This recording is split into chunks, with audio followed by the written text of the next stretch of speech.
The stars were cold, distant pinpricks in the vast, empty void, but to the alien hunters of the Exarathian Empire, they were nothing more than prey to be chased and conquered.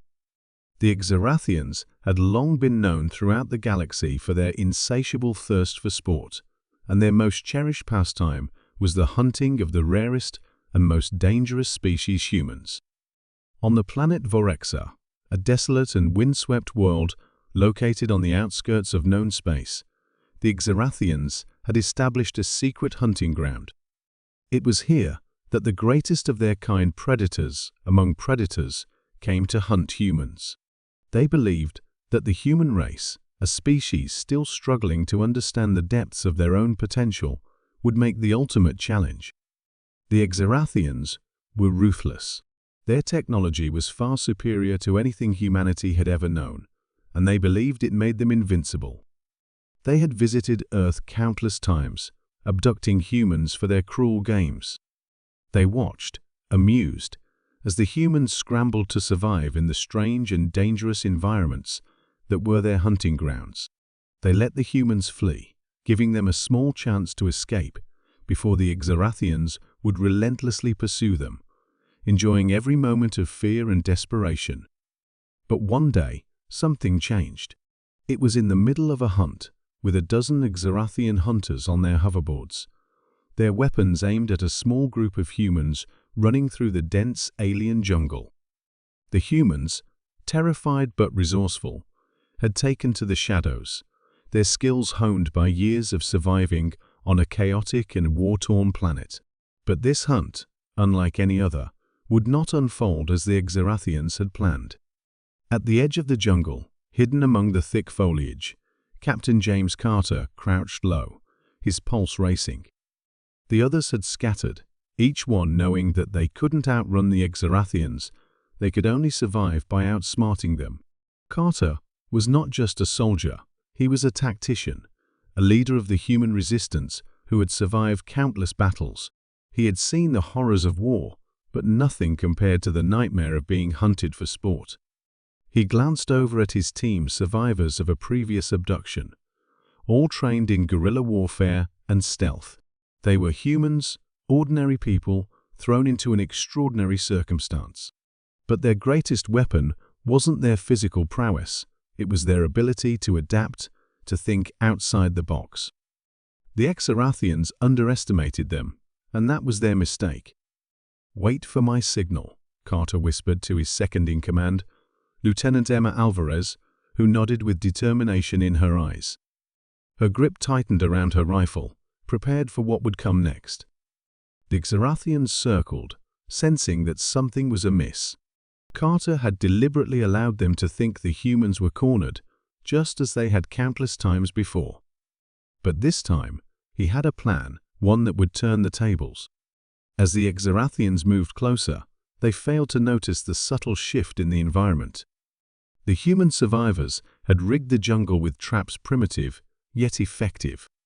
Hidden under the underbrush were pressure plates, concealed wires, and explosive devices scavenged from old military equipment. Carter gave the signal, and the trap was sprung.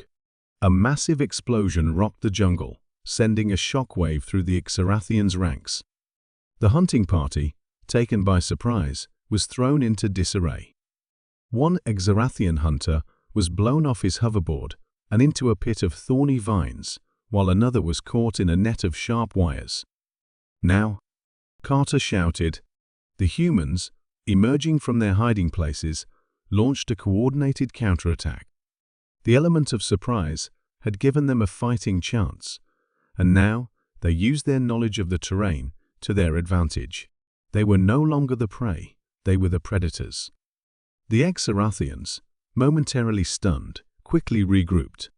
They unleashed their weapons, a combination of plasma blasters and energy shields. But it was too late. The humans were already on the offensive. Carter led the charge, his team moving with the precision of trained soldiers. They were not just fighting to survive, they were fighting for revenge, for the countless lives that had been lost in the name of Exarathian sport. One by one, the Exarathians fell. Their arrogance had blinded them to the strength and resilience of their prey. They had assumed that the humans would cower, that they would break under the pressure of the hunt. But they had underestimated the human spirit, the relentless drive to fight back, no matter the odds. The battle raged on, and the human survivors pressed forward with a single-minded determination. The Xarathians were no longer the hunters, they were the hunted. At the heart of the jungle, Carter came face to face with the leader of the Xarathian hunters, a towering figure with gleaming armor and a cold, calculating gaze. The Xarathian leader raised his weapon, preparing to strike, but Carter was faster. With a swift move, he disarmed the alien, sending the weapon flying into the air. "You thought you could just take us, hunt us like animals." Carter spat. "You never learned, did you? Humans aren't your prey. We're the ones who hunt." The Xarathian leader, shocked by the sudden turn of events, attempted to retreat. But Carter was relentless. He pressed forward, driven by the memories of every person who had suffered under the Xarathians' cruel games. With one final blow, the leader fell, and the remaining Xarathians scattered in fear. The hunt had turned against them. As the jungle grew silent, the human survivors stood victorious. They had taken back control of their fate, and in doing so, had shown the galaxy that humanity was not a species to be toyed with. The Xarathians had underestimated them once, but they would never make that mistake again.